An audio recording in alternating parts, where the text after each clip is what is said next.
World top rankings ఉన్న యూనివర్సిటీస్లో ఎలాంటి IELTS రాయకుండా ఫ్రీ ఎడ్యుకేషన్ అండ్ స్కాలర్షిప్ అందుకోవాలంటే కాంటాక్ట్ విదేశ్ కన్సల్ట్స్.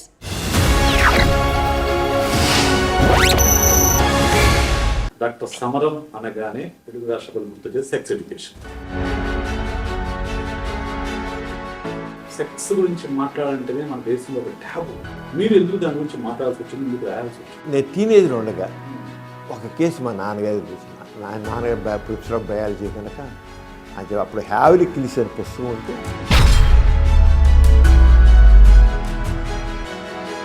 నా దగ్గరికి ఒక ఐఏఎస్ వాడు వచ్చాడు. ఐఏఎస్ వాడు ఐఏఎస్ ఆఫీసర్ కలెక్టర్ వాడు. ఏంటాడు కలెక్టర్ వాడు 37 అన్నాడు. ఇప్పటికి నా కళ్ళ మీద ప్రొఫెసర్ అయ్యారన్నమాట. సెక్స్ గురించి అపోహలు అని. వారం రోజుల్లో 10,000 ఉత్తరాలు వచ్చేవి అప్రిషియేట్ చేస్తూ. తరచుగా కనిపించేవి అప్పట్లో ఏమున్నాయి, ఇప్పుడు చెప్పాలంటే ఆ రోజుల్లో ఇప్పుడు ఎక్కువ ఫ్యామిలీ రిలేషన్స్ సంబంధించిన రిలేషన్షిప్. ఈ ఫోన్ వల్ల ఈ జనరేషన్లో మీరు చూస్తున్న ప్రాబ్లమ్స్ ఇప్పుడు జరుగుతుందంటే ఈ మొబైల్తో చేతి ఉండడం వల్ల ఇప్పుడు యూత్ చాలా ఇదిగా ఉంది. అయితే అంటే అంత ధైర్యంగా చెప్పలేట్లే కానీ గాంధీ గారి అంటే అప్పుడు స్టార్ హార్ట్ అసలు అందరు చెప్పాడు ఈ పెళ్ళి నేను చేస్తాను, నాన్నగారు నీ చేయడం నీ చేస్తాను, గాంధీ గారు చేస్తాను, నాన్నగారు వద్దున్నారు. జవహర్లాల్ నెహ్రూ వచ్చి మా పెద్దకి పెళ్లి చేశాడు. Hi, hello, welcome to I dream media. Welcome to my show inner view with psychologist Vishesh. ఈరోజు మనం కలుసుకోబోయే వ్యక్తి గురించి ప్రత్యేకంగా చెప్పాల్సిన అవసరం లేదు. ఆయన పేరు చెప్తేనే తెలుగు రాష్ట్రాల్లో, తెలుగు ప్రజల్లో వెంటనే గుర్తుపడతారు. ఆయనే డాక్టర్ జి. సమరం గారు. మీకు అందరికీ తెలుసు, ఒక తరానికి ఆయన మార్గదర్శి. ఇంకా చెప్పాలంటే తెలుగు రాష్ట్రాల్లో సెక్స్ ఎడ్యుకేషన్ని తొలిసారిగా ఇంట్రడ్యూస్ చేసిన వ్యక్తి. 85 ఏళ్ల వయసులో కూడా నిరంతరంగా ప్రజలకు వైద్యం చేస్తూ చాలా యాక్టివ్గా ఉన్న డాక్టర్ గారి గురించి, ఆయన జీవితం గురించి, అలాగే ఆయనలో ఉన్న భిన్న కోణాల గురించి ఈరోజు మనం తెలుసుకుందాం. నమస్కారం. సో మీరు డాక్టర్ సమరం అనగానే తెలుగు రాష్ట్రాలు గుర్తు చేసే సెక్స్ ఎడ్యుకేషన్, దాని తర్వాత మిగతా అన్నీ కూడా. మీరు ఎప్పుడు, ఎందుకు అంటే సెక్స్ గురించి మాట్లాడాలంటేనే మన దేశంలో ఒక ట్యాబు. అది మాట్లాడడం అనేది ఎవరో చెప్పడం మాట్లాడాలి. మీరు ఎందుకు దాని గురించి మాట్లాడాల్సి వచ్చింది, ఎందుకు రాయాల్సి వచ్చింది? మా కుటుంబం నేపథ్యం చెప్పినట్లయితే నేను ప్రముఖ నాస్తికులు, సంఘ సంస్కర్త గోరా గారి కుమారుడు. నేను టీనేజ్లో ఉండగా ఒక కేసు మా నాన్నగారి దగ్గరికి వచ్చింది. అంటే సంఘ సంస్కృత కనుక రకరకాల సమస్యల వాళ్ళు మనుషులు నాన్నగారి దగ్గరికి వచ్చేవాళ్ళు. అప్పుడు నాకు ఎంత ఒక 16 ఏళ్ళు 15 ఏళ్ళు ఉంటాయి అంతే. ఒక వ్యక్తి గుడివాడలో ఏఎన్ఆర్ కాలేజీలో చదువుకుంటున్నాడు. అదే పెళ్ళయింది. అతను మొదటి రాత్రి పెళ్ళైన శోభన రాత్రి ఆ పెళ్లి కూతురు శోభన అడుగు పెట్టగానే కాళ్ళ మీద పడిపోయి, నన్ను క్షమించు, నేను మా నాన్నగారికి చెప్పలేకని పెళ్లి చేసుకున్నాను, నేను హస్తప్రయోగం చేశాను, అంతే నేను అపుంసుకుని అయిపోయాను, నేను పనికిరాను, కానీ నేను చేసిన నేరానికి నిన్ను టచ్ చేయకుండా ఇప్పుడు నాకు 2 ఎకరాల పొలం ఉంది, ఆ 2 ఎకరాలు నీకు రాసిస్తున్నాను అని పెట్టేసి కాగితాలు పెట్టేసి నాకు క్షమించి చెప్పేసి ఆ రాత్రే ఆ గది నుంచి వెళ్ళిపోయి మళ్ళీ అతను బయట పారిపోకుండా నేను చేసిన పనికి పశ్చాత్తాపంగా నేను ఏ కాలేజీలో చదువుకున్నానో ఆ కాలేజీ దగ్గరే ఒక సైకిల్ షాప్ పెట్టి ఆ సైకిల్ షాప్ రిపేర్ చేసుకుంటూ నేను ఎంత భయంకర తప్పు చేశాను నేను. అంతే నా తప్పుని అందరికీ చెప్పాలి, ఎవరు చేయకుండా ఉండాలని చెప్పి అక్కడ సైకిల్ షాప్ పెట్టి అందరు షాక్ తిన్నారు. ఏంట్రా నిన్నటిదాకా కాలేజీలో చదువుకున్న కుర్రవాడు సైకిల్ షాప్ పెట్టి కూర్చున్నాడు, ఇది ఏమిటి ఇదంతా వీడు అని అనుకుంటే నేను ఇలాంటి జరిగిందని చెప్పాడు.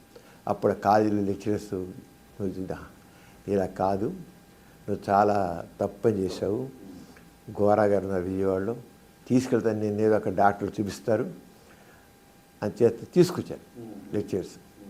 నాన్నగారు ఇప్పుడు మామూలుగా నాన్నగారు ప్రొఫెసర్ ఆఫ్ బయాలజీ కనుక అని చెప్పి అప్పుడు హ్యావ్లీ కిల్స్ అనే పుస్తకం ఉంటే అది తీసుకొచ్చి అసలు దాంట్లో మాస్టర్బేషన్ వెరీ కామన్, 90 to 98% మగవాళ్ళందరూ చేస్తారు, నువ్వేం తప్పు చేయలేదు, అయినా సరే నేను డాక్టర్ దగ్గర తీసుకెళ్ళి నేను చూపిస్తాను అని చెప్పి విజయవాడ ఒక డాక్టర్ దగ్గర తీసుకెళ్తే ఆయన కూడా మాస్టర్బేషన్ తప్పేం కాదు, నువ్వేం చేయలేదు అని చెప్పి కౌన్సిలింగ్ చేస్తే అతను మళ్ళీ మామూలు అయ్యాడు. వరుసగా కొన్ని సిట్టింగ్స్తో నార్మల్ అయిపోయాడు. నాన్నగారి అప్పుడు నేను నాన్నగారి పక్కనే ఉంది ఇన్సూరెన్స్ అతను వచ్చి మాట్లాడతాడు. నా వయసు కూడా మరి అలాంటి వయసే కదా, టీనేజ్ వయసులోనూ మరి మనం కూడా అలాంటి అలవాట్లు ఉన్నవాళ్ళం అవుతాం కదా. ఇది చాలా సీరియస్ ప్రాబ్లం అన్నమాట అని అనుకున్నాను. ఆ టైంలో ఇక్కడ ఒక నేచర్ గురించి ఒక పేపర్ వచ్చేది, దాంట్లో కూడా మాస్టర్బేషన్ చాలా ప్రమాదకరమైనది, భయంకరమైనది, హానికరమైనది అని చెప్పి అలాగా రాశారు. చదువుతున్న వల్ల మరి చాలా నాకు భయం వేస్తుండేది. ఈ కుర్రాడిని చూసాం, ఇక్కడ ఇలాగా ఈ రాత్రి చూసి ఏంటనుకున్నాం. సరే నేను నాన్నగారితో పాటు ఆ కేసు తగ్గ ఫాలో అయితే కాదు, ఏదో దీన్ని సైంటిఫిక్గానే ఆలోచించాలి. అప్పుడు ఇంకా నేను మెడిసిన్లో అడుగు పెట్టలేదు, ఏం చేయలే. కానీ దట్ రింగ్ మై మైండ్, ఏంటిది ఎంత కామన్ అన్నారు, 80 to 88%, 90 to 98% అంటున్నారు, ఎంత కామన్ ప్రాబ్లం అని. మరి నా ఫ్రెండ్స్ కూడా చెప్తుండేవాళ్ళు, అరేరా ఇది అయిపోతుంది, ఏంటిరా నేను చేయలేకపోతున్నాను, ఆపలేకపోతున్నాను రా అంటుండేవాళ్ళు. సరే మెడిసిన్లో జాయిన్ అయ్యాను.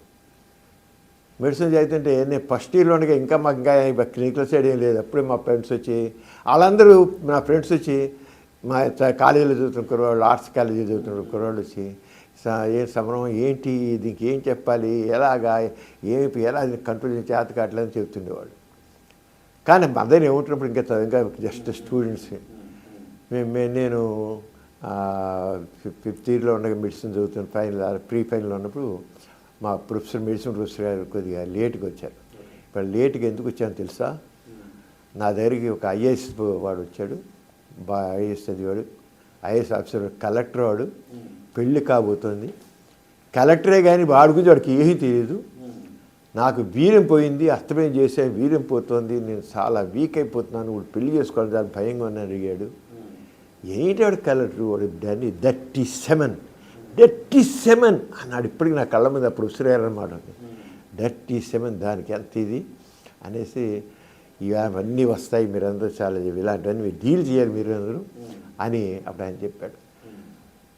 చెప్పి చాలా గట్టిగా చాలా ఇవే మాట్లాడాడు. ఇదంతా మాస్టర్బేషన్ తప్పేం కాదు, వీర్యం విలువైనదే కాదు, ఒక 100 రక్తపడితో ఒక వీర్యం పొడి సమానం, అంతా పెట్టి థ్రాష్ అని చాలా రోజు క్లాస్ తీసేసుకున్నాడు ఆయన. ఆ క్లాస్ మా అందరి బుర్రలో తిరిగింది. ఇంకా నేను ప్రాక్టీస్ పెట్టాక ఇక మన లయోలా కాలేజ్ నుంచి రోజు సాయంత్రం నాకు కుర్రోళ్ళు నాకు వచ్చేసేవాళ్ళు. ఇక అది ఈ ఏరియా అంతా నేను ఒక్కనే ఉండేవాడిని. నేను జనరల్గా నేను చాలా యూత్తో చాలా స్నేహంగా ఉండే, మొదటి నుంచి నాకు అలవాటు, చాలా కుర్రాళ్ళతో అందరూ చాలా స్నేహంగా ఉండేవాడు. అందరూ వచ్చి ప్రతివాడు చెప్పేవాడు, ఇలా చెప్పాడు, నాకు వచ్చిందనేవాడు, నాకు వీర్యం పోతుండేవాడు, అస్తమయం చేస్తుండేవాడు, స్వప్నకాలం ఇవన్నీ చెప్తుండేవాళ్ళు. అప్పుడు నేను ఇక లాభం లేదని దాని గురించి స్టడీ చేయడం బలెట్టాను. అప్పుడు ఇప్పుడు ఈ సాహిత్యం లేదండి, ఇప్పుడు అందరికీ అందుబాటులో ఉంది, అప్పుడు ఏం లేదు, అందుబాటులో లేదు. నాకు అసలు ఇవన్నీ చెప్తే చూసేది కింద పడ్డా మీరు తెలుసుకున్నా, చాలా నాకు థ్రస్ట్ దాని నుంచి చాలా ఎక్కువైంది తెలుసుకున్నాను. ఆల్ ఇండియా రేడియోలో నేను రెగ్యులర్గా నా టాక్స్ వస్తుండేవి.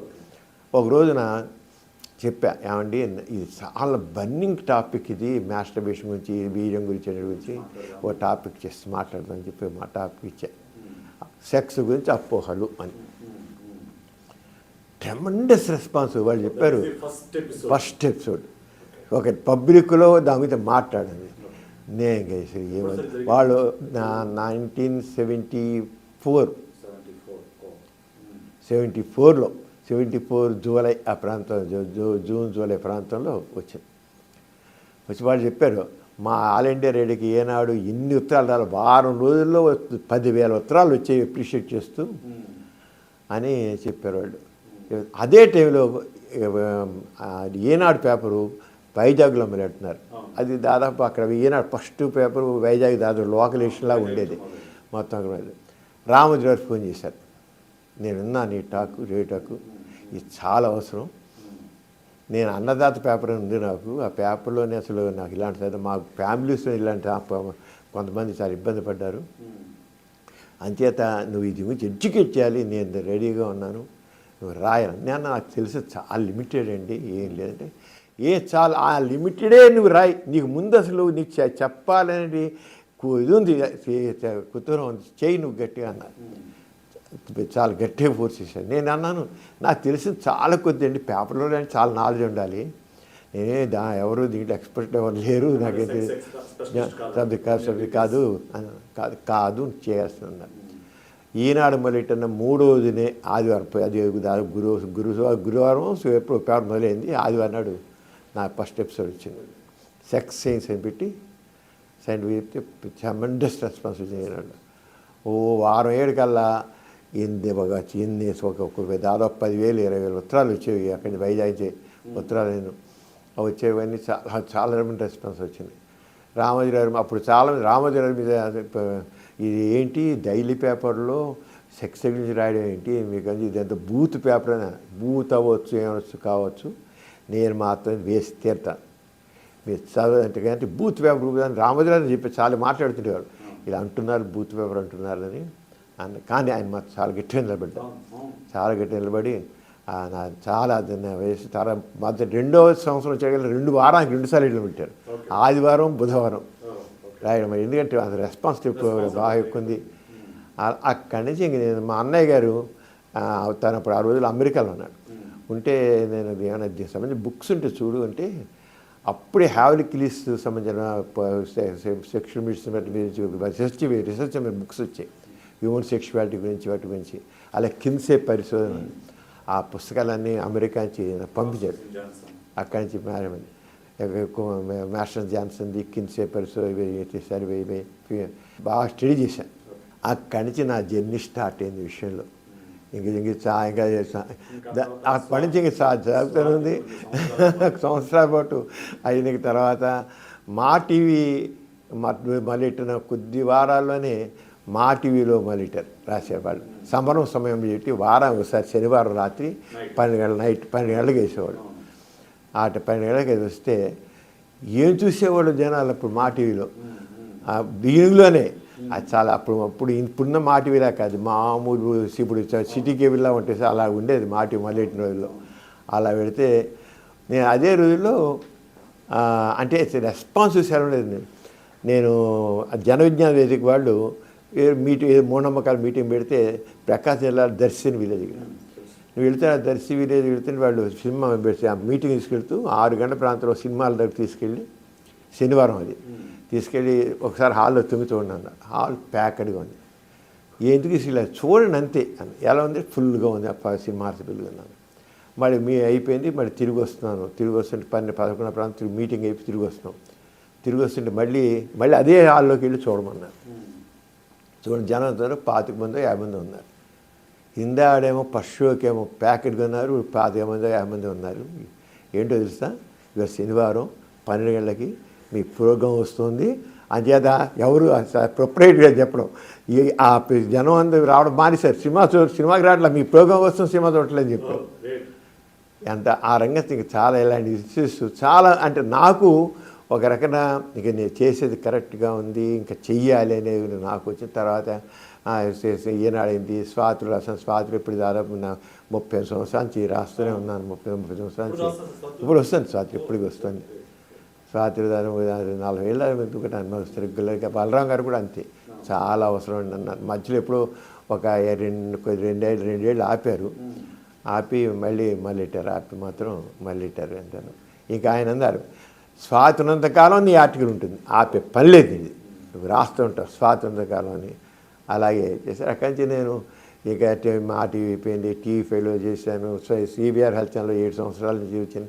ఈటీవీ లైఫ్లో మళ్ళీ రామోజీరావు గారు మళ్ళీ ఆ ఈటీవీ లైఫ్లో హెల్త్ ఛానల్ ఇది, దాంట్లో సుఖజీవనం పెట్టేసి దాంట్లో ఇప్పుడు వస్తుంది దాన్ని జరగదు. మీరు 50 ఏళ్ళుగా ఈ దీంట్లో పనిచేస్తున్నారు సెక్స్ ఎడ్యుకేషన్ మీద. మీకు వస్తున్న ఉత్తరాల్లో కానివ్వండి, లేకుంటే మీరు చూసిన కేసుల్లో కానివ్వండి, తరచుగా కనిపించేవి అప్పట్లో ఏమున్నాయి, ఇప్పుడు ఏమున్నాయి? చెప్పాలంటే ఆ రోజుల్లో హస్తప్రియం గురించి తెగుండేవండి వచ్చే ఉత్తరాలు. తర్వాత వీర్య నష్టం గురించి, ఒక వీర్య బొట్టు 100 రక్తబొట్లు సమానం అనే భావం ఎక్కువ ఉండేది. అంగ పరిమాణం, ఈ 3 చాలా ఎక్కువ అప్పుడు. ఈ తర్వాత స్మార్ట్ టీవీలో కూడా చాలా వచ్చేసి టీవీ ఫైవ్లో వచ్చేప్పుడు చాలా. ఇప్పుడు చెప్పాలంటే అసలు లేవని చెప్పాలి, జనం అసలు అడిగేవాళ్ళు లేరు. ఇప్పుడు ఎక్కువగా ఫ్యామిలీ రిలేషన్స్ సంబంధించిన ఎక్కువ వస్తాయి. రిలేషన్ ప్రాబ్లం, భార్యాభర్తల మధ్య అనుబంధాలు సరిగా, స్ట్రెస్ ఫ్యాక్టర్స్, రిలేషన్ ప్రాబ్లమ్స్ చాలా ఎక్కువ వస్తున్నాయి. ఎక్కువగా ఈ సాఫ్ట్వేర్ ఇంజనీర్స్ వాళ్ళు స్ట్రెస్ ఫ్యాక్టర్ చాలా ఎక్కువ ఉంటుంది.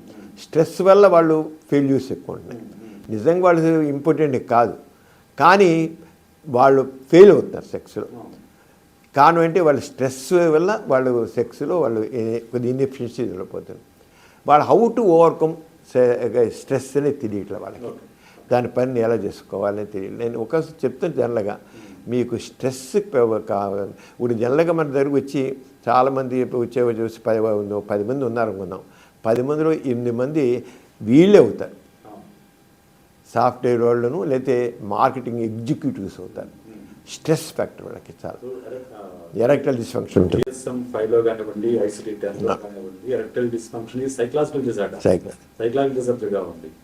సో మనకు మామూలుగా ఇప్పుడు చాలా మందికి మన ఈ ఐడ్రీమ్ ద్వారా మనం చెప్తాం సార్, ఇప్పుడు వచ్చే సెక్షువల్ ప్రాబ్లమ్స్లో ఎంత పర్సంటేజ్ ఫిజికల్ ఉంటుంది, ఎంత పర్సంటేజ్ సైకలాజికల్ ఫ్యాక్టర్స్ ఉంటాయి? ఇప్పుడు మనం డిఫరెన్షియేట్ చాలా కష్టం అవుతుందండి.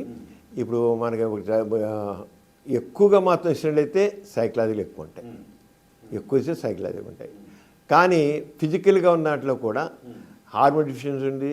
ఒకసారి ఫెయిల్ అవుతారు, దాన్ని ఓవర్కమ్ అవుతారు. దానిగాను వయాగ్ర వచ్చిన తర్వాత ఈజీ అయిపోయింది, అసలు ఓవర్కమ్ చేయడం చాలా ఈజీ అయిపోయింది. కానీ అట్ ది సేమ్ టైం వాళ్ళలో ఉన్న సైకలాజికల్గా ఒక రకమైన నేను చేయలేను, నేను నాలో ఈడీ వచ్చేసింది, ఎరెక్టైల్ డిస్ఫంక్షన్ వచ్చేసింది, నాలో ఇంపార్టెన్స్ వచ్చేసింది, ఒక ఆ సైకలాజికల్ ఎఫెక్టు వాళ్ళు చేయగలిగి ఉండి కూడా సెల్ఫ్ కాన్ఫిడెన్స్ అయిపోతుంది. మెయిన్గా సెల్ఫ్ కాన్ఫిడెన్స్ లేకుండా పోతాం. సెల్ఫ్ కాన్ఫిడెన్స్ ఉంటే సెల్ఫ్ మోటివేషన్ ఉండలేదు. ఆ సెల్ఫ్ మోటివేషన్, సెల్ఫ్ కాన్ఫిడెన్స్ లేకపోవడం వల్ల చేయగలిగి ఉండి కూడా చేయలేకపోతున్నారు వాళ్ళు. అంటే ఒక నిజంగా ఇప్పుడు ఎండోక్రైనల్ డిఫిషియన్సీ కొంత ప్రధాన కారణం. వాస్కులర్ షుగర్ ఉన్న ఖచ్చితంగా డయాబెటీస్ పూర్వకాలం ఎక్కువైపోయిందండి, చాలా పూర్వకాలం నేను ప్రాక్టీస్ పెట్టిన వాళ్ళు 60 ఏళ్ళు సెకండ్ అసలు డయాబెటీస్ కాదు. ఇప్పుడు 20 ఏళ్ళ 20 ఏళ్ళకి 30 ఏళ్ళకి డయాబెటీస్ ఉంటుంది. చాలా ఒబేసిటీ ప్రాబ్లమ్స్ చాలా ఎక్కువైపోయాయి. ఈ ఒబేసిటీ వల్ల అసలు ఆశ్చర్యం, వాళ్ళు 25 ఏళ్ళు వాళ్ళు వస్తారు, పురుషాంగ బెల్లం పాస్టేస్ అంటాం, చర్మం మూసి పగిలిపోయి పుండి అయిపోయినట్లు ఉంటుంది. లేదా సెక్స్ చేసి నిప్పుకుంది, పరీక్ష చేస్తే షుగర్ ఉంటుంది. అంటే స్ట్రెస్ వల్ల డయాబెటీస్ చాలా ఎక్కువైపోయింది, చాలా ఎక్కువైపోయింది. అంచేత మెయిన్గా స్ట్రెస్ ప్రాబ్లం. ఈ స్ట్రెస్ ప్రాబ్లంకి నేను అనుకుంటుంది అంటే, ఒకటి ఎట్లయినా బాస్ యొక్క ప్రెషర్ ఎక్కువ ఉంటే స్కిల్స్ డెవలప్మెంట్, స్కిల్స్ తక్కువ ఉంటున్నాయి. స్కిల్స్ లేకపోవడం వల్ల వాళ్ళు టైం బౌండ్గా పనిచేయాలి, స్కిల్స్ తగినది డెవలప్ చేసుకోవట్లా. స్కిల్స్ లేకపోవడానికి వాళ్ళు ఫెయిల్ అవుతున్నారు. అంచేత ఎవరు ఏ వొకేషన్ ఉన్నారో దాంట్లో స్కిల్స్ కావాలి. ఆ స్కిల్స్ లేకపోవడం వల్ల వాళ్ళు స్ట్రెస్ డెవలప్ అవుతుంది. ఆ స్ట్రెస్ డెవలప్ అవడంతో అయిపోతుందంటే చేయలేకపోతుంది. చేయలేకపోయేకల్లా ఒక రకమైన డిప్రెషన్ డెవలప్ అవుతుంది. డిప్రెషన్ ప్రాబ్లం కూడా ఉంటుంది. ఈ రకంగా వాళ్ళు అవుతున్నారంటే మెయిన్గా ఆర్గానిక్ కాజెస్లో కూడా సైకలాజికల్ ప్రతి దాంట్లో కలిసి ఉంటుంది చెప్పాలి. అంచేది కేవలం మనం సెపరేట్గా ఇది మీకు హార్మోన్ డిఫిషియన్సీ, ఇది వాస్కులర్ డిఫిషియన్సీ డిఫెక్ట్ వల్ల ఉంది, లేకపోతే న్యూరలాజికల్ అని చేయడం కంటే సైకలాజికల్ ఎఫెక్ట్ ప్రతి దాంట్లో ఉంటుంది. Counselling impact. కానీ కౌన్సిలింగ్ యొక్క ఇంపార్టెన్స్ జనాలు గుర్తించట్ల ఇప్పటికీ. అవును. ఇప్పుడు మా హాస్పిటల్ ఉంది, సెపరేట్ యూనిట్ పెట్టాను, సైకాలజిస్టులు ఉన్నారు, అవును. స్కిల్డ్ సైకాలజిస్టులు ఉన్నారు. ఉన్నప్పటికీ కూడా మీరు వెళ్ళి చూపించుకుంటే మందులు రాసి చేయండి అంటారు. అది కావును కాదయ్యా నీకు అని ట్యాబ్లెట్లు వేసుకోవడం ఈజీ. అంతే. కౌన్సిలింగ్ అంటే వాళ్ళు రావాలి, అదే. ఆచరించాలి. అందుకని మందు రాసిస్తాం, రాసిచ్చిన సరే వచ్చి మందుతో సరిపోదు. అది మా చెబుతాను. కౌన్సిలింగ్ మైండ్ సెట్ వాళ్ళల్లో సరైన క్లారిటీ రావాలి. Counselling very important. కానీ అసలు కౌన్సిలింగ్ని ఇప్పటికీ అర్థం చేసుకోవట్లేదు. ఎంత ఎక్కడో బయట కూడా కాదు, హాస్పిటల్లోనే ఉంది, అక్కడే చూపించుకుంటే కూడా మందు రాసేవాడిని, ఇంతే తప్ప ఆ కౌన్సిలింగ్ ఇంపార్టెన్స్ నేను మాత్రం చెప్తాను. కౌన్సిలింగ్ ఇంపార్టెన్స్ చాలా అర్థం చేసుకోవాలి, చాలా ఉంటుంది. ఎందుకంటే మైండ్ యొక్క యాక్షన్ సెక్స్ మీద చాలా ఉంది. మైండ్ సెక్స్ మీదే కదా, అన్నిటి మీద ఉంది, స్ట్రెస్ మీద చాలా ఉంది. చాలా ఉంది. ఎందుకంటే sex is not between two legs, Right. Between. నీ మైండ్ లో ఉంటేనే నువ్వు చేయగలవు, అంటే అంతే. లేకుంటే చేయలేదు. Not between two thighs, between 2 years అని మనం చెప్తాం. అది అయితే అది తెలుసుకోవాలి. ఇక్కడ టైం కూడా పెట్టలేకపోతాం. మనుషులు బిజీ అయిపోయారు మనుషులందరూ. ఆ కౌన్సిలింగ్ అంటే అసలు చాలా మందులు అవసరం లేదండి. నేను అడిగితే సెక్చువల్ ప్రాబ్లమ్స్ చాలా మందులు అవసరం, చాలా మందులు అవసరం. కేవలం మనం కౌన్సిలింగ్ ద్వారా మనం వర్క్ చేయొచ్చు. కానీ అసలు దానికి ఎఫర్ట్ పెట్టట్లేదు మనుషులు. అది ఒకటి. సరే, ఇప్పుడు మీరు స్టార్ట్ చేసిన టైంలో మీరు చెప్పారు అప్పట్లో సెక్స్ ఎడ్యుకేషన్ తక్కువగా ఉండేది. ఇప్పుడు మా జనరేషన్లో మేము బుక్స్ చదివేవాళ్ళము చాటుమాటుగా. ఇప్పుడు ఈ జనరేషన్లో ఫోన్ వచ్చింది, everything is open. Okay, everything is at hand. Okay, ఇప్పుడు ఈ ఫోన్ వల్ల ఈ జనరేషన్లో మీరు చూస్తున్న ప్రాబ్లమ్స్ ఇప్పుడు జరుగుతుందంటే ఈ మొబైల్ చేతిలో ఉండేది కల్లా పోర్నోగ్రఫీకి సంబంధించి తెగ చూస్తున్నారు. చాలా మంది ఆడవాళ్ళ మగవాళ్ళ తేడా లేదండి, లేడీస్ కూడా చూస్తున్నారు. వాళ్ళు ఓపెన్ అవ్వట్లేదు. ఎందుకంటే నా దగ్గర ఓపెన్గా చెప్తారు. నా అదే మంది లేడీస్ ఓపెన్గా చెప్పేస్తారు, ఏదైతే దాచుకోరు. ఆడవాళ్ళు కూడా చక్కగా చూస్తారు. ఇద్దరు కలిసి కూడా చూస్తున్నారు. పోర్న్ వీడియో చూసేవాళ్ళు ఏమంటున్నారంటే ఆ రంగం మనం చేయలేకపోతే భార్య చేస్తుందంటే అక్కడ మగవాడు అంత పోర్నర్లో వాడంత ఇదిగా అంత ఎఫెక్టివ్గా అంత చెప్తాడు. చూసుకుని 2 నిమిషాలు 6 నిమిషాలు పడిపోతుంది వీడియో. ఏంటి ఈడే మగవాడు అంటుంది వెంటనే. పూర్వకాలం భార్యాభర్తలు ఏదైనా ఆగేవాడు. ఎలా కాదు, ఫస్ట్ నైట్ ఫెయిల్ అయిపోతే వెంటనే ఇంపార్టెంట్ అని లెక్కట్టేస్తారు. 3వ రోజుకి పనికి రావడం తేల్చిపరుస్తుంది. అమ్మాయి తేల్చిపరుస్తాడు పనికి ఇంపార్టెంట్. వీడికి ఒక రకమైన భయం వల్ల కావచ్చు, లేదా స్ట్రెస్ వల్ల కావచ్చు, నిద్ర లేకపోవడం వల్ల కావచ్చు, పెర్ఫార్మెన్స్ యాంగ్జైటీ అవుతుంది. అసలు లెక్క చేయట్లేదు వీడు. లేడీస్ దీనికి ప్రధాన కారణం ఏంటంటే నేను అనుకోవడం మహిళా సాధికారత.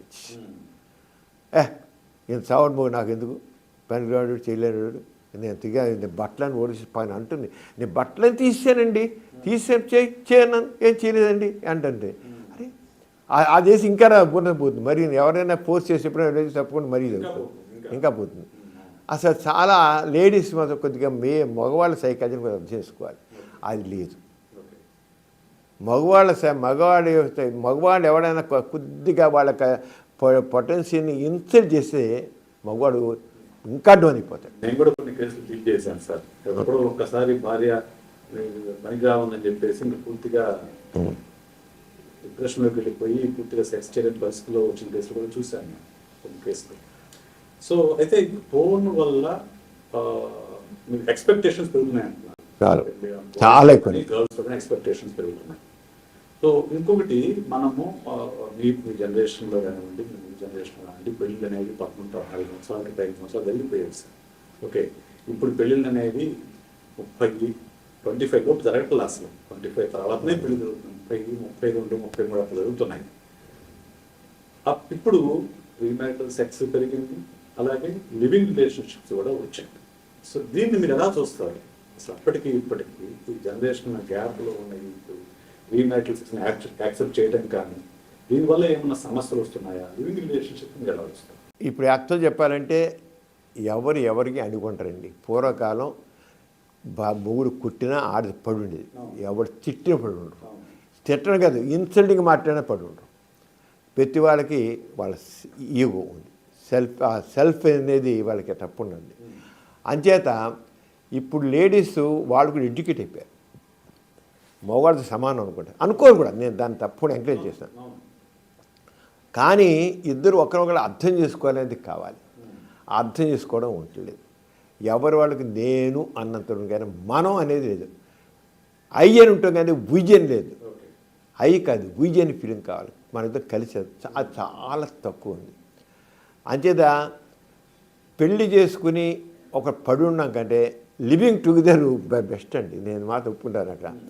లేకపోతే ఆడదారిని అణిచేస్తారు, లేకపోతే ఆడదారి ఉంది. ఎందుకంటే పిల్లల గురించి చూసుకుంటారు. పిల్లలు సోషల్ రెస్పాన్సిబిలిటీ తీసుకుని గవర్నమెంట్ మారాలి, చట్టాలు కూడా మారాలి. పిల్లలు కనేసి వదిలిస్తే ఒకవేళ ఆ బాధ్యత మనకు. జర్మనీ తీసుకోండి, జర్మనీ వెళ్ళాను.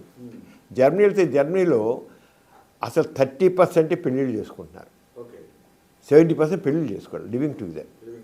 ఆ చేసుకున్న 30% కూడా కేవలం వాళ్ళలో కేవలం 10% మిగిలి ఉంటున్నారు. దాంట్లో మళ్ళీ తక్కిన 70% వాళ్ళు డైవర్స్ చేసేసుకున్నారు. అంటే ఒక 10% పెళ్లి చేసిన వాళ్ళు ఉంటున్నారు. వాళ్ళు మాత్రమే లైఫ్ లాంగ్ ఉంటున్నారు. హ్యాపీగా ఉన్నారు వాళ్ళు. ఏ చక్కగా పిల్లలు చక్కగా ఉన్నారు. మనం ఎలాగే కుటుంబం మనకున్న బ్యాక్గ్రౌండ్ నుంచి మనం ఆలోచిస్తాం, మనకున్న ఈ కుటుంబ దీని గురించి ఆలోచిస్తున్నాం. కానీ అక్కడ వాళ్ళు హ్యాపీగా ఉన్నారు. ఎందుకు లేదు? పాశ్చాత్య దేశాలు ఎందుకు లేదు? చక్కగా ఉన్నారు హ్యాపీగా. మనం ఏంటంటే ఉన్న దాని నుంచి కొద్దిగా బయటకు వెళ్ళి విషయాలు ఆలోచిస్తున్నట్లయితే అక్కడ మరి లేడీస్ సమానంగా ఈక్వల్గా వాళ్ళు ఇక్కడ రెస్పెక్ట్ పొందుతాం, మగవాడు సమానంగా ఈక్వల్. అంచేత మా చేంజింగ్ టైం ప్రకారంగా, చేంజింగ్ ట్రెండ్స్ ప్రకారంగా, చేంజింగ్ టైం ప్రకారంగా మనం యాటిట్యూడ్స్ కూడా మారాలి. అంటే చేంజింగ్ టైమ్స్, చేంజింగ్ ట్రెండ్స్ని మనం అడాప్ట్ చేసుకోవడం నేర్చుకోవాలి, తప్పదు.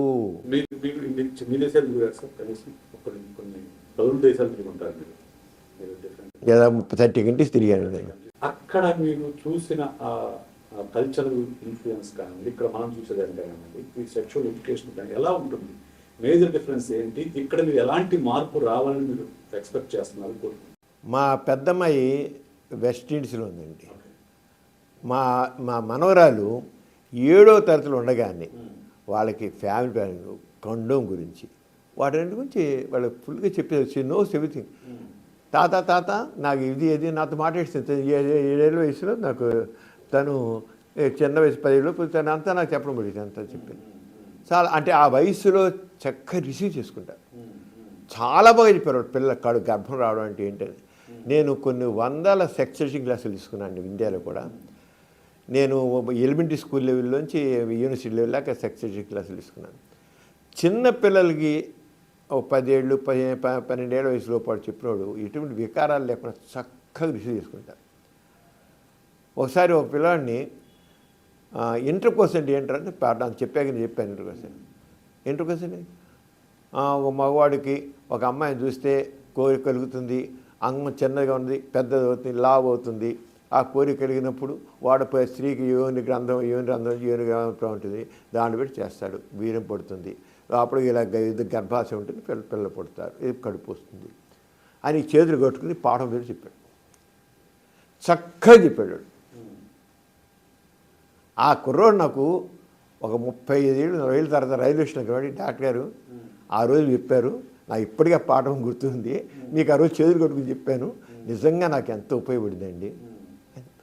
అంటే అది వికారాలు లేకుండా చక్కగా చిన్నప్పటి నుంచే మన అందుకనే sex education mother ever sex education ఎక్కడ అంటే ఉయ్యాలు ఉండగానే మొదలవుతుంది, తల్లి దగ్గర నుంచే వస్తుంది.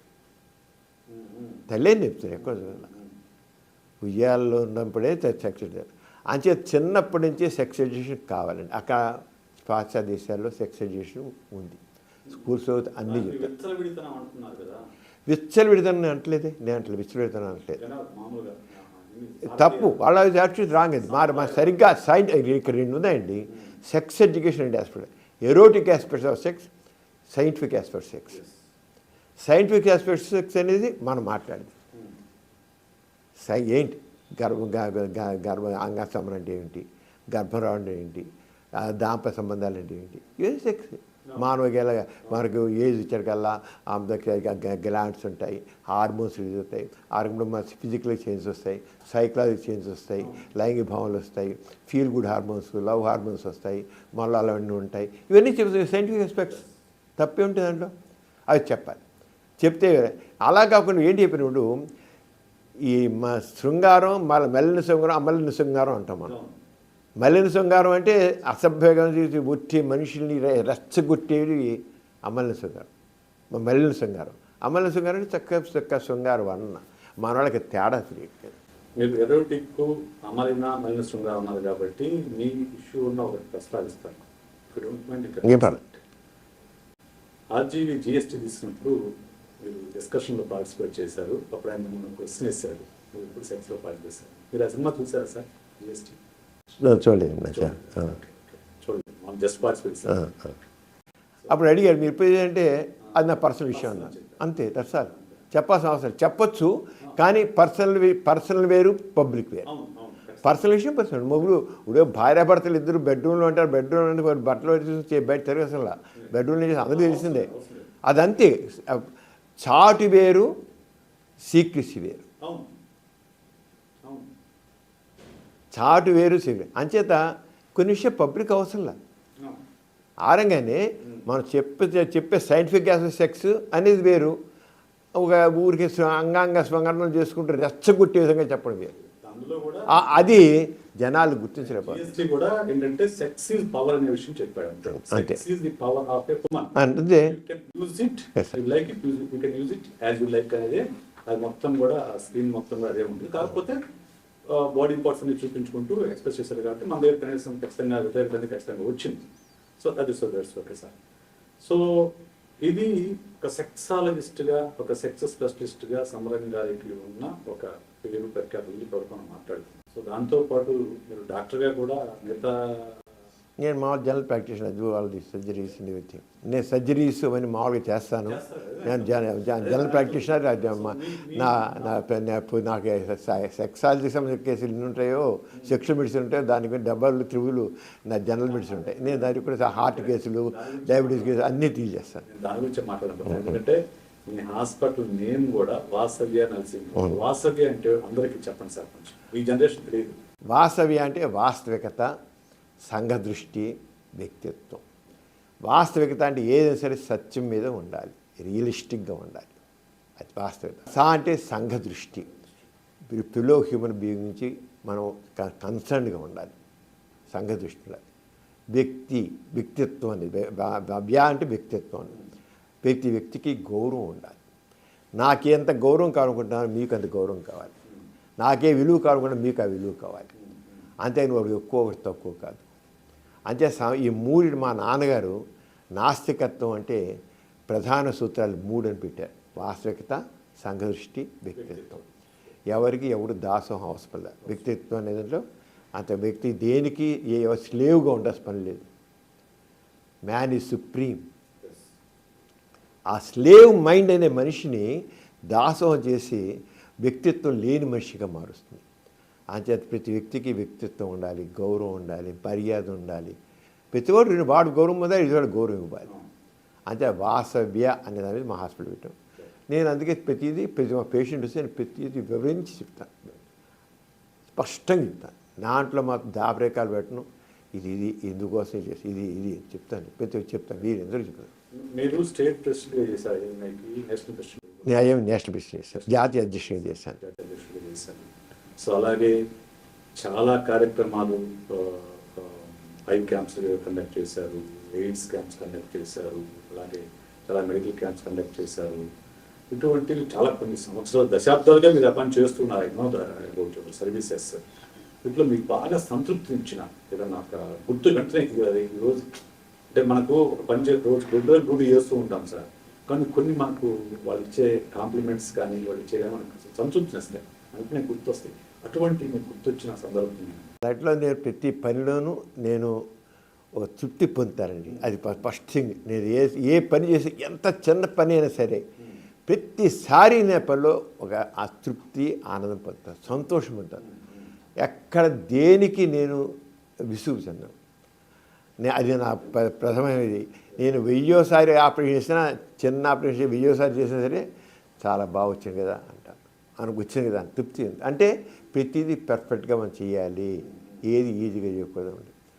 నేను కరోనా టైంలో అందరూ హాస్పిటల్స్ మూసారు, ఓ డబ్బులు రెండో సెకండ్ ఫేజ్ వచ్చేగల కొంతమంది లక్షలు సంపాదించారు. నేను మాత్రం కరోనా టైంలో ఒక్క నయపైస కూడా పుచ్చుకోకుండా కొన్ని వేల మందికి ఉచితంగా ట్రీట్మెంట్ చేశాను కోవిడ్ టైంలో. ఆ టైంలో మా చెల్లెలు కరోనా వచ్చి చనిపోయిన సొంత చెల్లెలు చనిపోయింది. అయినప్పుడు కూడా ఈ మామూలుగా మైగ్రెంట్ లేబర్స్ వాళ్ళ దగ్గర వెళ్ళి రోజు వెళ్ళారు, చూసి వీళ్ళు మందులు ఇచ్చి ఎలా చేసి గవర్నమెంట్ హాస్పిటల్ చేసి ఇక్కడ పేషెంట్ని హాస్పిటల్ పెట్టుకుని వీళ్ళందరికీ ఆక్సిజన్ పెడుతూ చేసి సీరియస్గా పంపించాను, వెళ్ళి చూసి అలా చేశాను.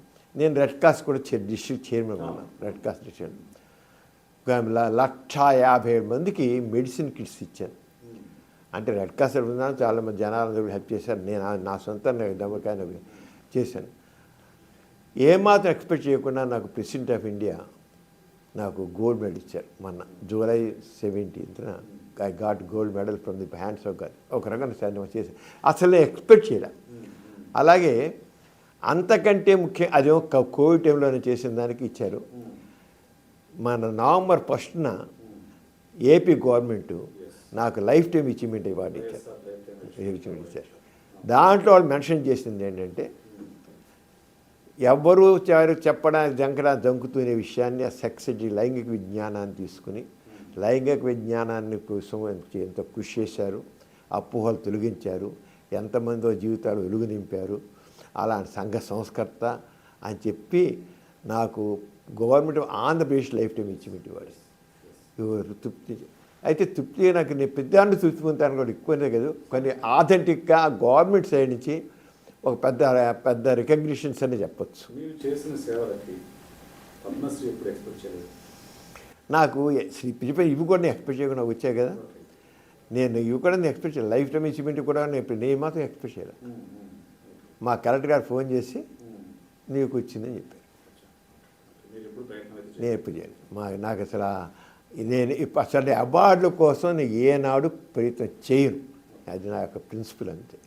నేను ఈ పద్మశ్రీలు అసలు చేయను, నాకు లేదు. నాకు ఒక్కటేనండి జీవితంలో నేను అనుకుంది అంటే పాజిటివ్గా ఆలోచించాలి. ఎప్పుడు పాజిటివ్గా ఉంచాలి. తోటివాడికి వీరెంతో సేవ చేస్తూ అందరూ ఆనందం పొందాలి. వాడు హ్యాపీగా ఉంటే నువ్వు హ్యాపీగా ఉండాలి. వాడు హ్యాపీగా లేకపోతే నువ్వు హ్యాపీగా ఉన్నా అది అర్థం లేదు. అదే నాకు ప్రిన్సిపల్. మా నాన్నగారి నుంచి మాకు నేర్చుకునేదే. నాకు మదర్ తెరీసా, మహాత్మా గాంధీ, మా నాన్నగారి ముగ్గురు నాకు ఎప్పుడూ ఆదర్శప్రాయాలు. మదర్ తెరీసా నుంచి సేవని నేను ఎప్పుడు స్ఫూర్తి పొంది ఆమె చేసిన సేవ కళ్ళారా చూశాను. విజయవాడ వచ్చి రోడ్డు పక్కన ఉన్న అనాథలు పట్టుకుని లేపి తీసుకెళ్ళి ఆగా నిర్మల హృదయాలు పట్టుకొని చేసి చూశాను, కళ్ళ చూశాను. నాన్నగారి ప్రస్తావన వచ్చింది కాబట్టి ఇప్పుడు మనం కొంచెం సేపు దీని గురించి మాట్లాడుతాం. ఎందుకంటే ఒక జనరేషన్లో ఆదర్శ భావాలు ఎక్కువగా ఉండేవి. ఓకే, నాస్తికత్వం ఒక ఉద్యమంలాగా తీసుకెళ్ళారు గోరా. ఓకే, నేను ఇంకా కొంతమంది పేరు చివర గోరాన్ని పెట్టుకోవడం కూడా చూశాను. ఇంటి పేరు కాకుండా గోరాన్ని పెట్టుకోవడం అంతగా ఇన్ఫ్లుయెన్స్ చేశారు. కానీ ఈ రోజు ఉన్న జనరేషన్ చూస్తుంటే ఇప్పుడు మతం కులం విస్తృతంగా వ్యాపించి అసలు ప్రభుత్వాలు పార్టీలే మతాన్ని ఒక సాధనంగా చేసుకుంటున్న పరిస్థితిలో మనకు కనిపిస్తుంది. అంటే మనము ప్రోగ్రెస్లో డిగ్రెస్గా అవుతాం అనిపిస్తుంది. సమాజం కూడా డిగ్రెస్గా అనిపిస్తుంది. ఈ నేపథ్యంలో గోరా గారి గురించి ఖచ్చితంగా తెలుసుకోవాల్సిన అవసరం ఉంది ఈ జనరేషన్కి. కొంచెం నాన్నగారి గురించి మదర్ సరస్వతి గోరా గారి గురించి అసలు వాళ్ళు ఏ నేపథ్యం ఏంటి, వాళ్ళకి అసలు ఎవ్వరూ ఊహించని రోజుల్లో ఈ నాస్తికత్వం అనే దాన్ని ఒకదాన్ని తీసుకొని అసలు ఎలా స్టార్ట్ చేశారు. మీ అందరికీ పేర్లు కూడా విచిత్ర పేర్లు పెట్టారు. వాటి గురించి కొంచెం మన ప్రేక్షకులు చెప్తే ఈ జనరేషన్ కొంచెం బాగుంటుంది.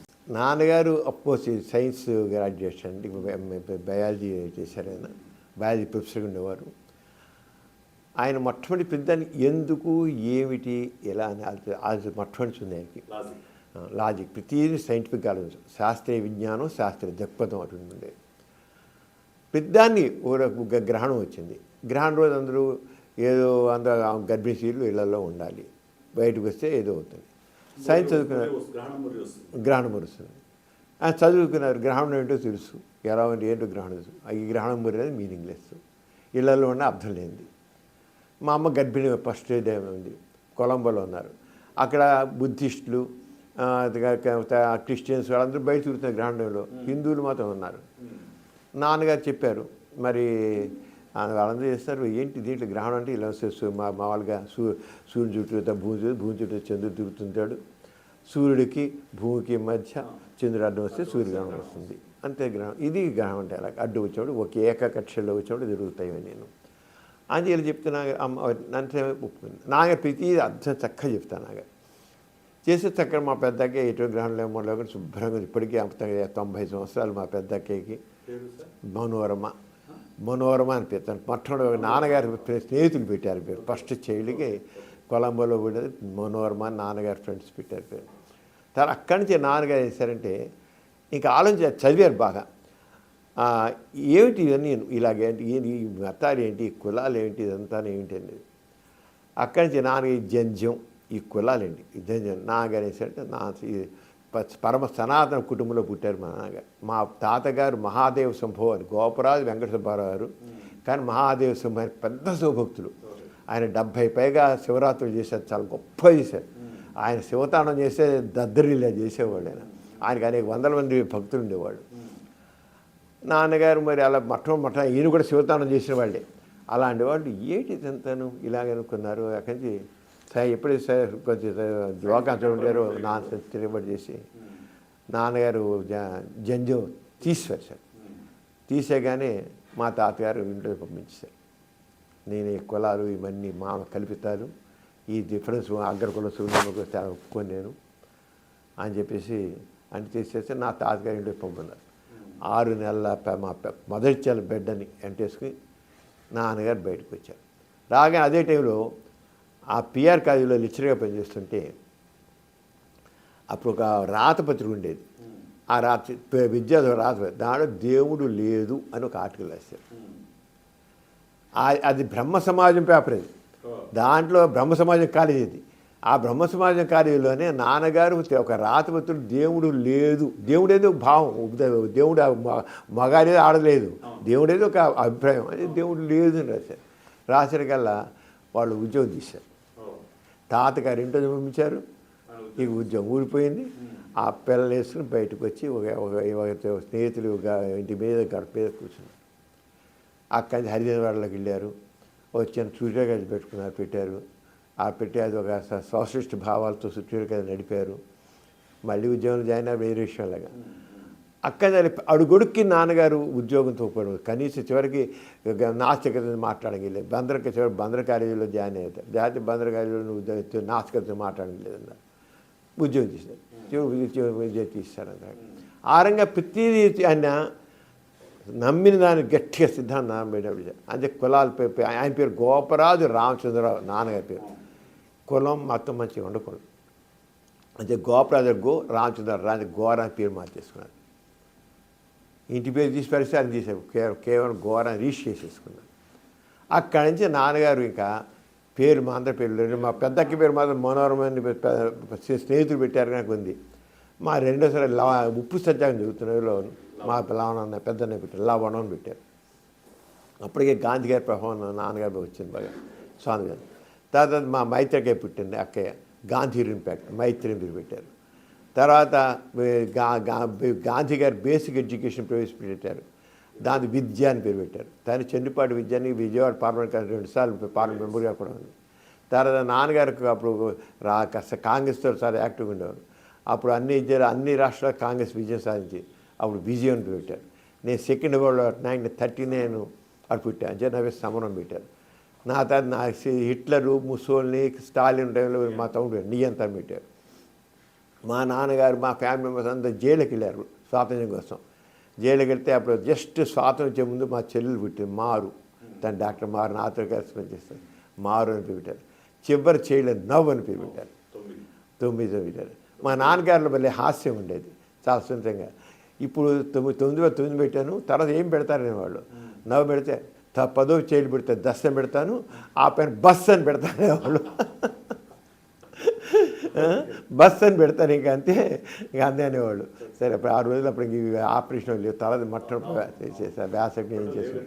అది ఇంకా అలాగే మొత్తం ఇంకా నా అమ్మగారు నాన్నగారు మొత్తం కంప్లీట్గా ఈ స్వాతంత్ర్యంలో ఉన్నారు. సరే మా పెద్దకి వివాహం గాంధీ గారు నాన్నగారు చేశారు. మనం మాట చెప్పడం కాదు, ఈ కులాలు మతాలు కాదన్నాం. అంచేత ఒక అంటరాని వాడికి ఇచ్చి మా అమ్మాయిని పెళ్లి చేయాలి అనుకున్నారు. అంటే మా పెద్దక్కయ్యతో మాట్లాడారు, నేను ఇలా అనుకుంటున్నాను, ఒక అస్పృశ్యుడైన వాడితో ఇచ్చి పెళ్లి చేద్దాం అనుకున్నాను. ఎవరు చదువుకున్నా ఐఏఎస్ చదువుతున్నా ఐపీఎస్ కాదు, చదువుకున్నాడు కాదు, ఒక మామూలు హరిజనవాడలో ఉన్న వ్యక్తిని తీసుకొచ్చి నేను నీకు పెళ్లి చేస్తాను అంటే మా పెద్దకి ఓకే అని. ఒక హరిజనవాడలో వామరపాముల దాంట్లో హరిజనవాడలో నుండి ఒక వ్యక్తిని తీసుకొచ్చి అక్కడ ఆ హరిజనవాడలో పెళ్లి చేసి గాంధీ గారితో నాన్నగారి పరిచయం, నాన్నగారు గాంధీ గారికి మధ్య నాస్తికం బాగా జరిగాయి. గాంధీ గారు నువ్వు ఆవేశం చేస్తున్న ఎలా ఉంది ఇది, అలా కాదు, నేనే పెళ్లి చేస్తాను, ఇంకే పెళ్లి చేయను, ఈ పెళ్ళే చేస్తాను ఆశ్రమంలో అన్నాడు. అంటే గాంధీ గారు చేస్తాను కానీ అంచేత 2 ఏళ్ళు పరీక్ష చేస్తారు ఇద్దరిని. అంచేత మా పెద్ద బావ గారు నేను మా అక్కని 2 ఏళ్ళు హాస్పిటల్ ఉంచాను. అందరూ చెప్పాడు ఈ పెళ్ళి నేను చేస్తున్నాను, నాన్నగారు నువ్వు చేయడం వీలేదు గాంధీని. గాంధీ గారు చేస్తాను, నాన్నగారు వద్దన్నారు. ఎందుకంటే నువ్వు దేవుని పేరు ఇస్తావు, నేను దేవుని ఒప్పుకోను. నో దేవుని పేరు కొడతాను, సత్యసాక్షిగా పెళ్లి చేస్తాను అంతే, దేవుని పేరు ఎక్కడా చూసిరా అన్నాడు. అందరికీ చెప్పాడు పెళ్లి చేస్తాను. ఆయన 1900 ఆయన మార్చిలో పెళ్లి చేసేది, నా జనవరిలో హత్య చేయబడ్డారు. అప్పుడు హత్య చేయబడి జవహర్లాల్ నెహ్రూ వచ్చి మా పెద్దకి పెళ్లి చేశాడు. Pandit Jawaharlal Nehru prime minister of India వచ్చి అప్పుడు మా పెద్దకే పెళ్ళి, ఆయన గాంధీ గారు చేసిన పెళ్ళి ఆయన నాన్నగారితో ఉండేవారు అంతే. ఆయన ఏం చదువుకోలేదు, ఆయన ఎస్ఎస్ఎల్సీ వెరీ కామన్ మ్యాన్ అంత చెప్పారు. కానీ నేనేమి ఉద్యోగం చేస్తున్న వాడిని కానీ ఐఏఎస్ ఐపీఎస్లు కానీ ఏ ఉద్యోగాన్ని పెట్టాను, సామాన్యం తీసుకొచ్చేస్తాను అని చెప్పేసి ఆ రంగా ఆయన చేశారన్నమాట. ఆ రంగా ఆయన చేశారు. మా ఇంట్లో మా ఇంట్లో అన్ని అందరూ మా ఇంట్లో ఉన్నారు. మా విశ్వ కుటుంబం. కులాలంటే అందరూ మనుషులే, మొత్తం భారతదేశంతో మా ఇంట్లో ఉంది. నిజమే కదా, మా ఇంట్లో అన్నీ ఉన్నాయి, అందరూ ఉన్నారు. మొత్తం మా నాన్నగారికి 80 మంది మనవులు ముని మనవులు అందరూ ఉన్నారు. నేను ఒక ప్రశ్న అడుగుతాను. ఇప్పుడు గోరా గారు అంటే నాస్తికత్వం అంటే గోరా గారి ద్వారానే మొదలైందని అంటారు భారతదేశం మొత్తం మీద. మీ ఫ్యామిలీలో ఎక్స్టెండెడ్ ఫ్యామిలీలో కానీ భక్తులు ఉన్నారా అండి? భక్తులు భయం లేరండి, ఎవ్వరు లేరు. మా నాన్నగారికి మా పిల్లలకి వచ్చిన మా అల్లుళ్ళు కానీ కోడళ్ళు కానీ, మా పెద్ద వదిన మా లావణయ్య వైపు జాషువా కవి గారి కూతురు హేమలత లావణం గారు, అలాగే ఎవరు ఈ రోజులకు ఒక్కళ్ళే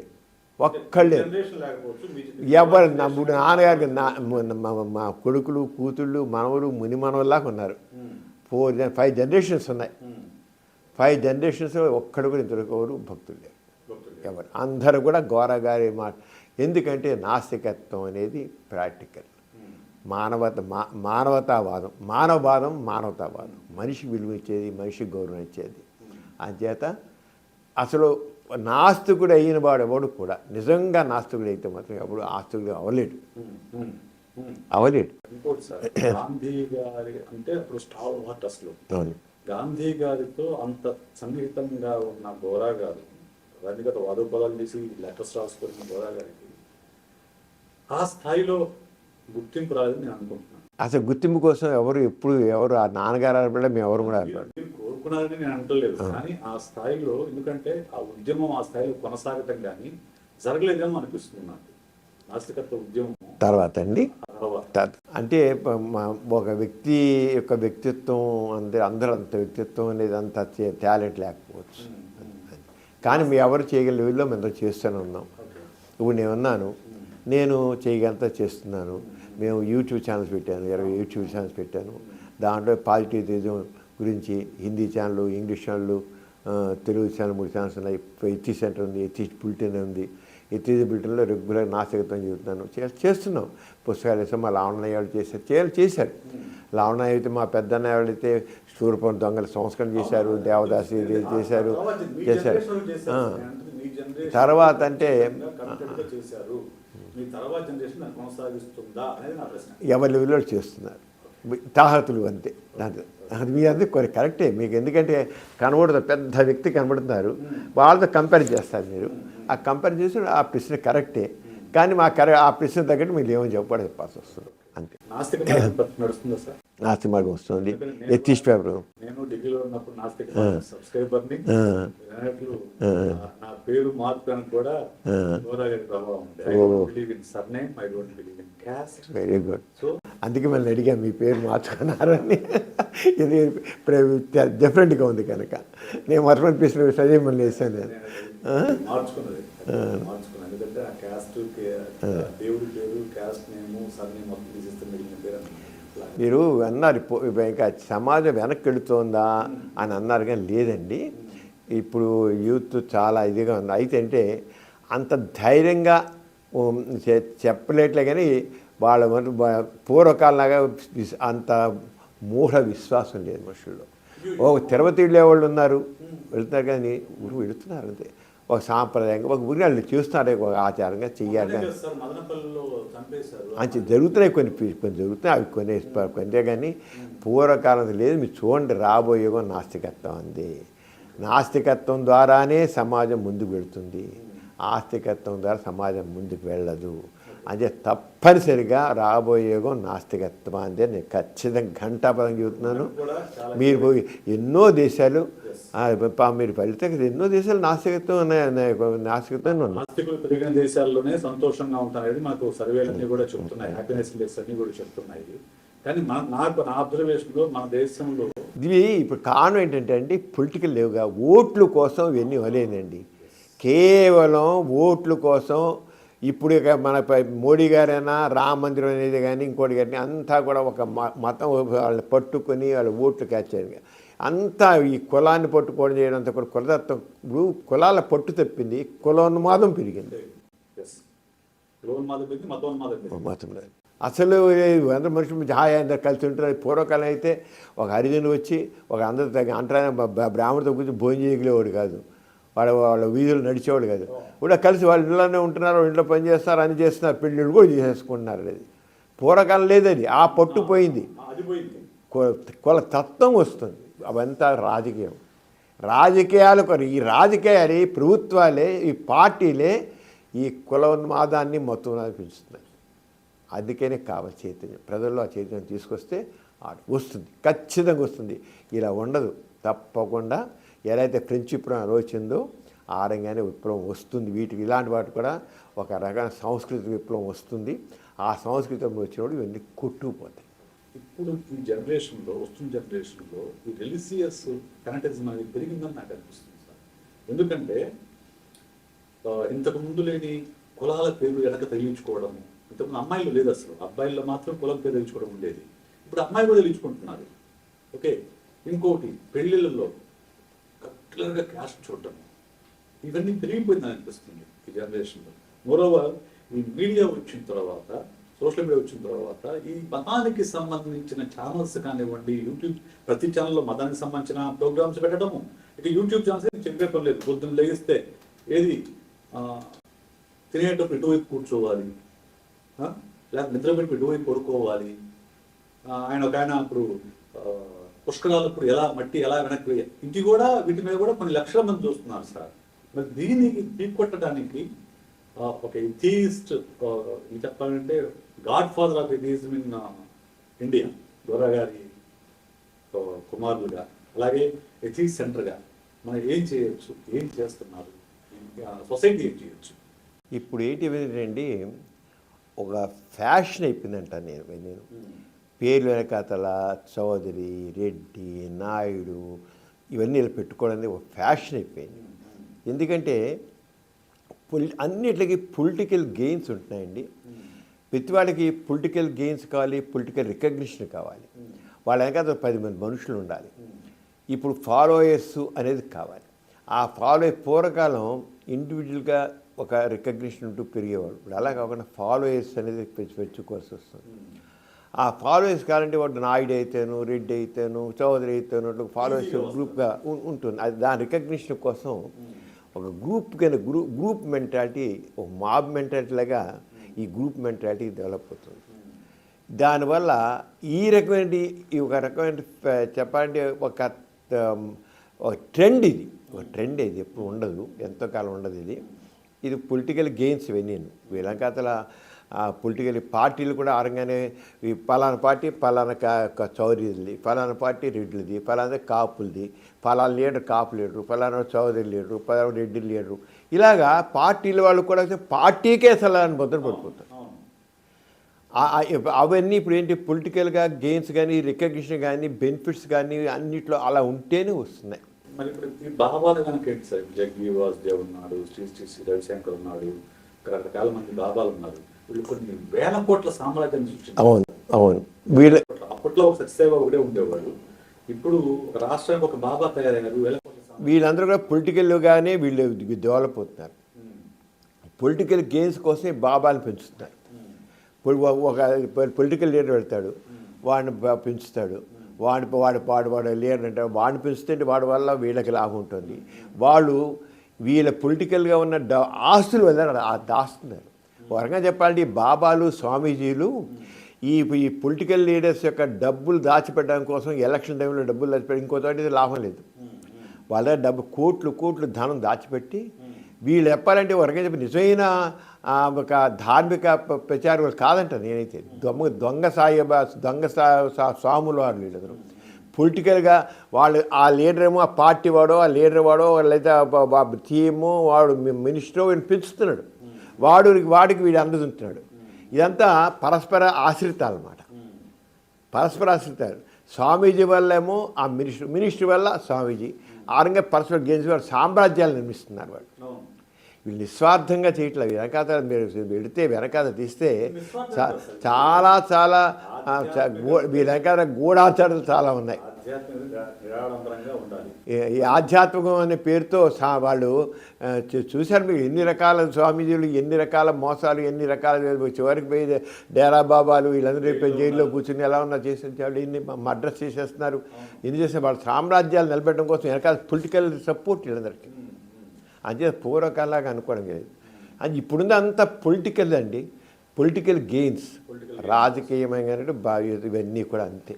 వీళ్ళు మామూలుగా ఇళ్ళలో డబ్బులు దాచుకుంటే గొడవలు వస్తాయని చెప్పి వీళ్ళందరూ పెట్టేసి వీళ్ళు ఆశ పెట్టి ఎకరాలు వీళ్ళు పెట్టేసి చేస్తున్నారు. పొలిటికల్ గేమ్ ఒకటి పక్కన పెడితే సార్, నాకు ఆశ్చర్యకరమైన విషయం ఏంటంటే ఇప్పుడు జగ్గి వాసుదేవ్ కానివ్వండి, స్వామి నిత్యానంద, ఇటువంటి వాళ్ళకు చదువుకున్న వాళ్ళు, సాఫ్ట్వేర్ ఇంజనీర్లు, డాక్టర్లు, వీళ్ళు కూడా పోయి వాళ్ళకి అనుచరులుగా చేరి వాళ్ళ వెనక భజన చేయడం, వాళ్ళు చెప్పింది పరమసత్యం అని నమ్మడం చాలా ఆశ్చర్యంగా అనిపిస్తుంది. వీళ్ళు నిజంగా నమ్ముతున్నా అనుకోవట్లేదండి. ఏ పుట్లో ఏ పాము ఉందో, ఏం పోయింది, ఆడపిల్ల నమస్కారం పెడితే ఏం పోయింది, వాడికి వచ్చి పూజ చేస్తే ఏం పోయింది, మనకి అలా ఏ పుట్లో ఏ పాము ఉందో అన్న దీంట్లో వీళ్ళు అందిస్తున్నారండి. అంటే తన మీద తనకు నమ్మకం లేనివాడు. ఇప్పుడు వీళ్ళు ఉన్నవాళ్ళు ఎవరు కూడాను ఒక వ్యక్తిత్వం ఉన్న మనుషులు కాదు. అలాగా ఒక కుక్క గొడుగులాగా అంటారు, అలాగ వచ్చేసి పైకి వచ్చేసేసి పైకి వచ్చేసి వాళ్ళ వ్యక్తిత్వం నిలబడడం కోసం వీళ్ళు పంట తీసుకుంటారు. నిజంగా వ్యక్తిత్వం ఉన్న మనుషులు వీళ్ళెవరు అవసరంలా. నిజంగా వ్యక్తిత్వం లేదు వీళ్ళకి. వాళ్ళు ఏదో గాలిపాటును వచ్చేసారు వీళ్ళంతే. గాలిపాటును వచ్చేసి వీళ్ళ అండ తీసుకుని ఎదుగుతారు. వాళ్ళు తెలుసు మనకేం లేదని. ఒట్టి దాంభికం ఇదంతా. నిజమైన వర్తన మనుషులు కాదు వీళ్ళు. ఆ డాంబికంతో ఉండి వీళ్ళందరూ గెయిన్ చేసుకుని వాళ్ళ ఆస్తులు నిలబెట్టుకున్నారు, వాళ్ళ పదవులు నిలబెట్టుకున్నారు, వాళ్ళ హోదాలు నిలబెట్టుకుంటున్నారు, అవన్నీ నిలబెట్టుకున్నారు. అందుకని వీళ్ళందరూ వస్తున్నారు. ఈ స్వామీజీలు కానీ, ఆశ్రమాలు కానీ ఇవన్నీ అందుకని ఉంటున్నాయి. అందుకు ఇవన్నీ కూలిపోతాయి, ఎంతకాలం ఉండవండి. జనాలు చైతన్యం అవుతున్నారు. ఈ ఊరికే పైన షోయే తప్ప ఏం కాదు. జనాలు బాగా అర్థమవుతుంది, ఏముండవే. నేను ఇప్పుడు చూస్తున్నారు రాజ్యాలు ప్రభుత్వాలు ఎలా కూలిపోతున్నాయో. ఇవాళ చాలా గొప్ప ఉండే రెండు రోజులు కూలిపోతున్నాయి. ఎందుకు మరి నిజంగా వాళ్ళు గొప్ప ఉంటే ఎందుకు పోతాయి? అంచేత అదేం లేదు. ఇవన్నీ కూడా నిజమైన ఒక రకమైన సైద్ధాంతిక భావజాలంతో వాటి ఒక బేస్ ఉండి వచ్చినవి కాదు. ఇవన్నీ కూడా అలాంటివి. ఏ ఒకటి కూడా సరిగ్గా లేదు. అంచేత ఇవన్నీ ఒకటి వాపే కానీ బలుపు కాదు అంటాను నేను. ఒకటి వాపే బలుపు కాదు. మీరు పాలిటిక్స్ ప్రస్తావన చేసుకొచ్చారు కాబట్టి ఇంతకుముందు నాకు ఎంత పాలిటిక్స్ లో భాగంగానే జరుగుతుందని చెప్పారు. సో మీ సిస్టర్ కూడా ఇక్కడ విజయవాడ పార్లమెంట్ సభ్యులుగా పనిచేశారు కనపడి. అవునండి. సో మీరు కూడా ప్రజారాజ్యంలో కాలు చేశాను. అవునండి. ఎందుకు మీరు రాజకీయాల్లోకి ఎందుకు రావాలనిపించింది? రాజకీయాలకు ఎందుకు వెనక్కి తప్పు? చిరంజీవి గారు మొట్టమొదట ఆయన బ్లడ్ బ్యాంక్ పెట్టేప్పుడు, అలాగే ఐ బ్యాంక్ పెట్టేప్పుడు ఏం చేశారంటే, నేను ఒక స్వేచ్ఛాగ్ర ఐ బ్యాంక్ పెట్టి దాన్ని చేస్తున్నాను, నాకు అనుభవం ఉంది కనుక ఆయన అన్నట్టే నువ్వు వచ్చి కాస్త మాకు సహాయం చేయాలి, కోఆర్డినేటర్గా ఉండు చేయంటే, చిరంజీవి గారిని నేను చాలా దగ్గరగా చూశానండి. ఆయన ఇండివిజువల్గా చాలా మంచివాడండి. అప్పటికి ఇప్పటికీ చాలా మంచివాడు, చాలా మంచివాడు. కానీ ఒక నిలదొక్కుని ఉండగలిగే సామర్థ్యం అంత లేదు ఆయనకి. అది లేదు. వ్యక్తిత్వం అంటే స్ట్రాంగ్గా నిలబడిస్తారు. చాలా మంచి ఇండివిజువల్గా మనసు ప్రకారం మంచి మనసు ఉన్న వ్యక్తి. నేను కదా ఆయనకి ఇప్పటికీ నేను ఆ విషయంలో ఏమాతాను. చాలా మంచివాడు. అంచేత ఆయన చూసి నేను మీరు రాజకీయాలకు వస్తే మీలాంటి మంచి మనుషులు, ఆయన నాతో మాట్లాడు ఈ కులాలేంటి మతాలేంటి ఇవన్నీ ఏంటి ఇలా మాట్లాడారు. ఇలాగే ఉండేవి. నిజంగా అలాగే మాట్లాడారు. నిజంగా ఆయన కపటంగా మాట్లాడు, నిజంగానే మాట్లాడాడు. అప్పటికి అలాగే మాట్లాడతాడు. అలాగే మాట నిజంగా అనుకున్నా నేను ఉండాలని చెప్పి నేను కూడా ఒక ప్రజారాజ్యం పార్టీ పెట్ట విషయంలో ఎంకరేజ్ చేసిన వాళ్ళని నేను ఒకరిని చేశాను. బాగా తిరిగాను ఆయన కోసం, చాలా తిరిగాను. నేను మిత్రులు చాలా చేశాం. తిరిగిన తర్వాత నేను ఉన్న కొద్ది చూస్తే దాంట్లో తక్కిన వాళ్ళని చేరిపోయి దానికి ఒక కులానికి సంబంధించిన పార్టీలా చేసేసారు.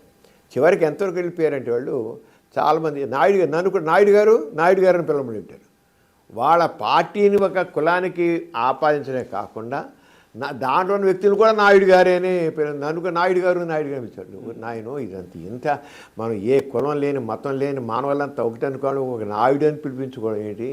నాయుడు నాకేం లేదండి, నాకేం కులం లేదు మతం లేదు, నేను మనిషిని నేను అంతే అంటే నాయుడు గారు ఉంటుండేవాళ్ళు. అలా ఒక అమెరికా ఫోన్ చేసి నాయుడు గారు మన కులంలో మీలాంటి గొప్ప మేధా ఉన్నంత గొప్ప స్టేషన్ ఫోన్ చేసి మాట్లాడి అసలు ఎలా వెళ్ళిపోయాడు సమరం ఏనేంటి నాయుడు. చివరికి ఉన్న కొద్దీ డబ్బు కూడా దాంట్లో చేశాను. చిరంజీవి గారి దగ్గరికి వెళ్ళాను. ఏమండి నేను మీతో ఎంతకాలం ఉన్నదంతా దీనికోసం, కానీ ఇక కులం ప్రాధాన్యత ఉంది, డబ్బు ప్రాధాన్యత ఉంది. చివరికి ఒక ఎమ్మెల్యే ఒక సీట్ ఇవ్వాలన్నా ఎంపీ సీట్ ఇవ్వాలన్నా డబ్బులు అడుగుతున్నారు. ఇది నా దీనికి అంచేది నేను మీరంటే నాకు ఇష్టమే, చాలా ఇష్టం. ఎప్పటికీ మీరంటే నేను అభిమానించే వ్యక్తినే. కానీ మీ చేతిలో కూడా లేదు. ఇప్పుడు మీ దాటిపోయింది, మీ చేతులు కూడా దాటిపోయాయి. ఎవ్వరూ చేయలేరు, మీ చేతులు కూడా దాటిపోయింది. అంచేత నేను మాత్రం తప్పుకుంటున్నాను. ఇక మీ సర్జిద్దుగా చేసుకుని నేను మాత్రం చెప్పి నేను చెప్పేసి ఒక 40 నిమిషాల సేపు ఆయన చెప్పేసి బయటకు వచ్చాను. ఎమ్మెల్సీ చేశాను.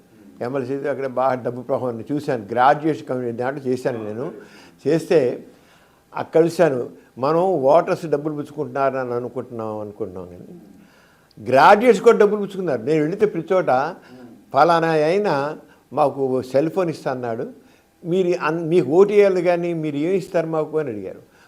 ఒక ఎంఆర్ఓ ఆఫీస్కి వెళ్తే మాకు ఒక పెద్ద టీవీ కావాలండి, ₹1,00,000 టీవీ కావాలండి. ఒక కాలేజీ క్యాంటీన్ మా క్యాంటీన్లో టీవీ కావాలండి. అందరూ అడిగినాళ్ళే, లేదా డబ్బులు ఇవ్వని అడిగినాడు. ఏమి ఫోన్లో డబ్బులు ఇవ్వని గ్రాడ్యుయేషన్ కాన్స్టిట్యూన్సీలో డబ్బులు వెళ్తున్నారంటే చివరికి నేను సెకండ్ వచ్చాను. నేను మరి 40 మంది క్యాండిడేట్స్ ఉన్నారు, నేను సెకండ్ వచ్చాను దగ్గర. కానీ సెకండ్ ఓటింగ్ ఉంది సార్ సమరం కానీ ఆ డబ్బులు పుచ్చుకున్నారు, డబ్బులు బాగా పుచ్చుకున్నారు. గెలిచిన డబ్బులు బాగా ఇచ్చాడు సార్. సెల్ ఫోన్లు ఇచ్చిన వాళ్ళు మా ఇంటి నిండా సెల్ ఫోన్లు ఇచ్చేసారు. ఇలాగా ఉన్నాయని చెప్పి మాట్లాడు అంటే గ్రాడ్యుయేట్. నేను ఇప్పుడు మీకు చెప్పాలంటే ఇప్పుడు నేను భారత ఎన్నికల కమిషన్ వాడు నేషనల్ ఎలక్షన్ కమిషన్ అని ఈ సంవత్సరం సూపర్ సీనియర్ సిటిజన్ ఐకాన్ కింద పేర్కొంది చేయమంది. నేను వెళ్ళిన చోట చెప్తే మన ఉదాహరణ నేను చాచోడికి వెళ్ళాను. అల్లు సీతారామ ట్రావెల్ ఏరియా వెళ్ళాను, అక్కడ మాట్లాడాను. మన ఎన్టీఆర్ జిల్లాలో ఒక తండాల దగ్గర వెళ్ళాను, వాళ్ళతో మాట్లాడుతూ అమ్మ చెప్పాము ఏదో ఓటు అంటే మీకు ఆయుధం, అది మీరు ఏటి వేసి మేము ప్రతివాడు కావాల్సిన తిండి కావాలి, బట్ట కావాలి, చదువు కావాలి, ఆరోగ్యం కావాలి, అన్నీ కావాలి. మీరు సరైన అభ్యర్థి ఎన్నుకొని వాళ్ళు అడగండి, పట్టుకోండి. డబ్బులు పుచ్చుకొని మాత్రం ఓటేసి మీకు అధికారం ఉండదండి. డబ్బులు పుచ్చుకొని ఏంటి అడుగుతూ ఉంటారు, డబ్బులు తీసుకోకండి అన్నాడు.